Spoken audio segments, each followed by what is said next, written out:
महाराष्ट्र शासन उद्योग, ऊर्जा, कामगार व खनिकर्म विभाग अधीक्षक अभियंता विद्युत प्रादेशिक मंडळ पुणे अंतर्गत विद्युत निरीक्षक कार्यालय सोलापूर आयोजित व लोकप्रधान न्यूज चॅनल प्रस्तुत राष्ट्रीय विद्युत सुरक्षा सप्ताह जागरूक रहा सुरक्षित रहा विद्युत सुरक्षा सप्ताहात सहभाग नोंदवा। पहा भारती गुरुदेव चव्हाण शाखा अभियंता विद्युत निरीक्षक सोलापूर कार्यालय यांची सविस्तर मुलाखत।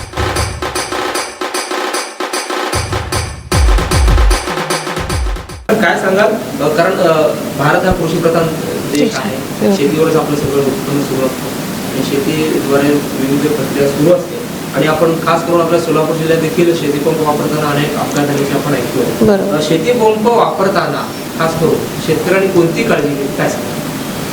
आता आपला देश जसा शेतीप्रधान आहे तसं जिल्ह्यामध्ये पण शेतीचं प्रमाण खूप आहे आणि आपल्याला जसं भीमा, सीना, मान नदी, नीरा नदी, बोरी नदी अशा नद्या लाभलेल्या आहेत। त्यामुळे आपल्याकडे शेतीचं प्रमाण जास्त आहे। उत्पन्नही फळांचं घेतलं जातं, तसं ऊसाचं पीक पण घेतलं जातं आणि त्याच्यामध्ये शेती करतो म्हणजे त्याला पाण्याची आवश्यकता आहे। पाण्याची आवश्यकता आहे म्हणजे शेतीला पाणी दिलं पाहिजे। पाणी देण्यासाठी त्याला मोटारची आवश्यकता आली। मोटार वापरायची म्हणले की त्याला वीज सप्लाय पाहिजे आणि मग आपण तो वीज सप्लाय लागतो म्हणून आपण महावितरण कंपनीकडून शेतीपंपाचं वीज कनेक्शन घेतो।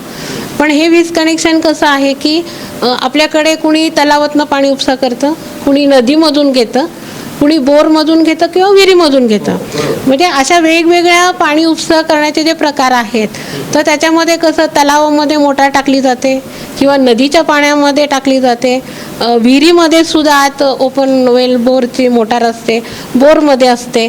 तर ह्या मोटारचा जे वापर करण्याचा जो उद्देश आहे पाणी देण्यासाठी, तर पण ती मोटार वापरताना सुद्धा तिची देखभाल दुरुस्ती केली पाहिजे वेळोवेळी। पण आपल्याकडे आपली साधारण मानसिकता अशी आहे की जोपर्यंत ती वस्तू खराब होत नाही किंवा पूर्ण बंद पडत नाही तोपर्यंत आपण त्याच्याकडे लक्ष देत नाही। ही आपली सर्वसामान्य सर्वांचीच मानसिकता तशी आहे। तर तसं न करता प्रत्येक मोटारची देखभाल दुरुस्ती केली पाहिजे आणि ह्या मोटारला जो सप्लाय मिळतो आपल्याला, जो महावितरणचे डीपी आहेत, वितरण पेटी, डीपी म्हणजे रोहित्र केंद्र, तिथून पोलवरून विद्युत तारा येतात, तारा आल्या की त्या पोलवरून आपल्याला कनेक्शन दिलं जातं सर्व्हिस वायर मार्फत वितरण पेटीमध्ये। ती वितरण पेटी पोलवर बसवलेली असते। पण आता वितरण पेटीमध्ये जेव्हा सप्लाय दिला जातो तर त्याच्यामध्ये कटआउट असतात, स्टार्टर असतं, तसं तर MCB, LCBची पण प्रोव्हिजन करायला हवी त्यांनी आणि हे असतं। मग इथून मोटारला केबल गेलेलं असते, पण बऱ्याच वेळा काय असतं, विहीर हे फिक्स ठिकाण आहे, बोरसुद्धा फिक्स आहे, बोरसुद्धा फिक्स आहे। तर याच्यामध्ये मोटार हलवण्याची त्यांना गरज लागत नाही। पण तलाव किंवा नदीचं पाणी जेव्हा कमी होतं तेव्हा लोक काय करतात की केबलला जोड देऊन मोटार अगदी पाण्यापर्यंत घेऊन जातात। मग ह्याच्यामध्ये काय होतं की केबलला जोड दिला की तो जोड उघडा राहतो, मग तिथून येणारे जाणारे लोक किंवा संबंधित मोटारचा जो ओनर आहे किंवा त्यालाही त्याचा शॉक लागू शकतो। किंवा असंही होतं बऱ्याच वेळा की इकडे वितरण पेटीमध्ये सप्लाय चालू असतो पण तो मोटार का चालत नाही म्हणून जोडच्या ठिकाणी तो पकडच्या साह्याने जोड जे आहेत ते जोडणी करत असतो। पण बऱ्याच वेळा काय होतं की पक्कडच्या साह्याने जेव्हा तो जोड पिळायला लागतो तेव्हा ती पक्कड कदाचित त्याच्या हातातून निसटून तर त्याचा हात किंवा बोट त्या जोडला स्पर्श करतो, त्यामुळे सुद्धा त्याला शॉक लागू शकतो। म्हणजे केबलमध्ये जोड असणे हा एक प्रकार झाला। दुसरा जे आहे, जे वरती ज्या काही मोटार असतात तर त्या मोटारमध्ये काय होतं की तुम्ही त्याचा देखभाल दुरुस्ती न केल्यामुळे तर ते मोटारचं वाइंडिंग शॉर्ट होऊ शकतं, बॉडी चार्ज होऊ शकते आणि त्याच्या थ्रू सुद्धा तुम्ही जर त्या मोटारला हात लावला तर तुम्हाला शॉक लागू शकतो। आणि शॉक हा कसं आहे, पण 30 मिली अँपिअरच्या पुढे गेला की माणसाची डेथ होऊ शकते। म्हणजे बघा किती करंट, किती फक्त 30 मिली अँपिअर म्हणते मी, त्याच्यापेक्षाही जास्त थोडा जरी गेला तरी माणसाची डेथ होऊ शकते। म्हणजे करंट किती आपल्यासाठी धोकादायक आहे, जेवढा तो उपयोग आहे। कधी कधी म्हणजे तलावात उतरून प्रत्यक्ष म्हणजे पाण्यात असताना देखील किंवा आग ओलं असताना किंवा ते पकड जे आहे ते काल म्हणजे त्याचे इन्शुरन्स असलेले आता सेम उदाहरण आहे, मागच्या वर्षी एक आपल्या अक्कलकोटमध्ये ॲक्सिडेंट घडलेला आहे। तलाव आहे त्याला म्हटलं पाणी कमी झालं म्हणून त्या व्यक्तीने काय केलं की केबलला जोड दिला आणि ती मोटार तो म्हणजे लाईन असं चालू असताना बंद न करता ती मोटार तो पाण्यात ढकलत होता, म्हणजे पुढे घेऊन जात होता. पण त्याच वेळेस नेमकं काय झालं, त्याचं ते जोडला स्पर्श झाला आणि खाली पाणी होतं, तो पाण्यात होता, जोडला स्पर्श झाला आणि त्याच्यामुळे त्याचा जागीच मृत्यू झाला. ती ॲक्सिडेंट होणं शेवटी व्यक्ती महत्त्वाची आहे, त्यामुळे ॲक्सिडेंट न होणे किंवा अपघात टाळले पाहिजेत हे खूप महत्त्वाचं आहे आपल्यासाठी. पिकांना पाणी देण्यासाठी हमखास मोटर वापरली जाते का? विविध प्रकारच्या मोटरी सबमर्सिबल. हो बरोबर, अगदी बरोबर पण आहे. शेतकऱ्यांनी काळजी घेतली पाहिजे. काळजी घेतलीच पाहिजे. आणि त्याचबरोबर कसं आहे की वितरण पेटीमध्ये जे तुमचे स्टार्टर आहेत तर ते बरेच स्टार्टर काय असतं, कव्हर नसतं, त्याला उघडे ठेवतात.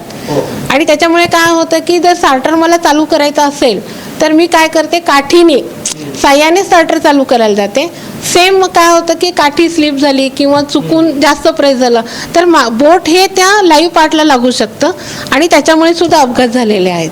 त्याच्यामुळे काय केलं पाहिजे की बाबा वितरण पेटीमध्ये जे इक्विपमेंट आहेत, विद्युत उपकरणे तुमची किंवा स्विच गिअर ज्याच्यामध्ये मेन स्विच असतो, स्टार्टर असतो, पेटी आहे, हे सगळे मेटॅलिक पार्ट आहेत, म्हणजे धातूचे आहेत, तर त्याला अर्थिंग करणं हे कंपल्सरी गरजेचं आहे. पावसाळ्यात विद्युत सुरक्षिततेसाठी कोणती खबरदारी घ्यावी? कारण काय आहे, पावसाळ्यात जर आपण बघतो तर मोठ्या प्रमाणात पाऊस पडलेला असतोय, सर्वत्र ओलसर असतोय घरामध्ये, किंवा आपण बाहेर एखादं भिजत आलेलो असतोय, किंवा पावसामुळे जे जुनी जर विद्युत कारवाया वायरिंग असेल त्याच्यामुळे देखील मोठ्या प्रमाणात नुकसान होत आहे. तर नागरिकांनी एकंदरीत ग्राहकांनी काय काळजी घ्यायला पाहिजे? आता घरामध्ये म्हटलं तर पाऊस पडला की बऱ्याच वेळा घराच्या भिंती ओल्या होतात आपल्या, तर त्या ओल्या झालेल्या भिंतींवरती पण स्विचबोर्ड असतात.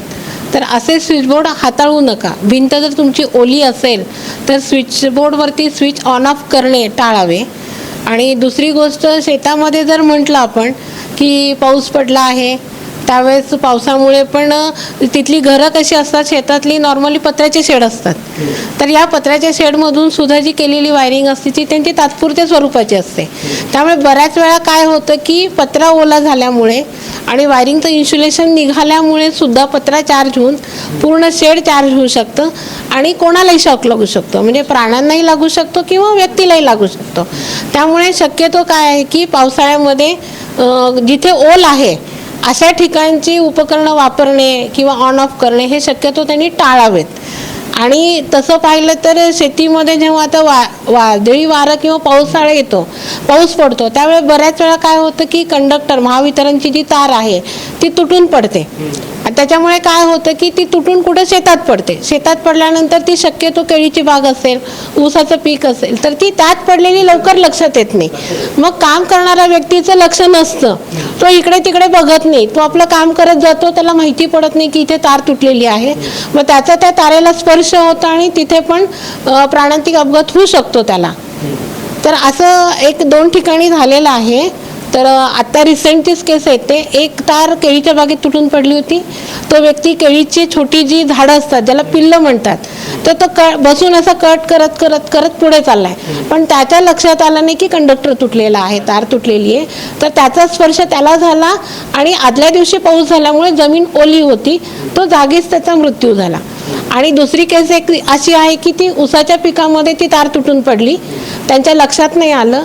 ते आपल्या शेतातून दुसऱ्याच्या शेतातून जात असताना ते पिकामध्ये पडलेली तार न दिसल्यामुळे त्यांचा त्याला स्पर्श झाला आणि त्यांचा पण जागीच मृत्यू झाला. तर शेतकऱ्यांनी हे बघितलं पाहिजे की जेव्हा वारं वादळ सुटतं किंवा पाऊस पडतो, जेव्हा आपण घराच्या बाहेर पडणार आहोत, आता काय तारा म्हणा, डीपी म्हणा, पोल म्हणा, अगदी घराच्या जवळ असतात, शेतातून तारा गेलेल्या असतात, तर एखादी तार तुटलेली असू शकते.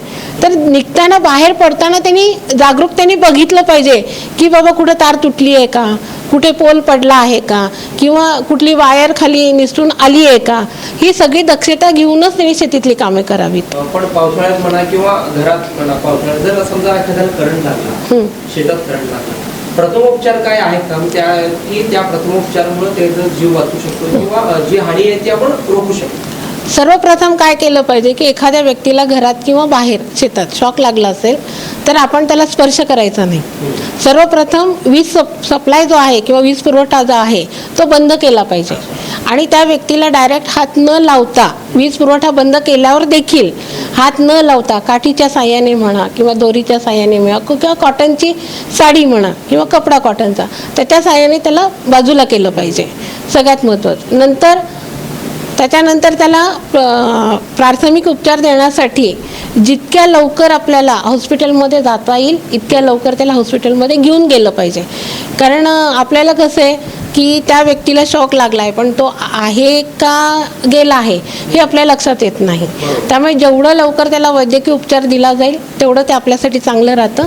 आणि दुसरी गोष्ट त्या व्यक्तीला तुम्ही सरळ करा, त्याचे तळवे चोळा, हात चोळा, प्रयत्न करा की बाबा ते आणि कृत्रिम श्वासोच्छ्वास देण्याचा प्रयत्न करा CPR.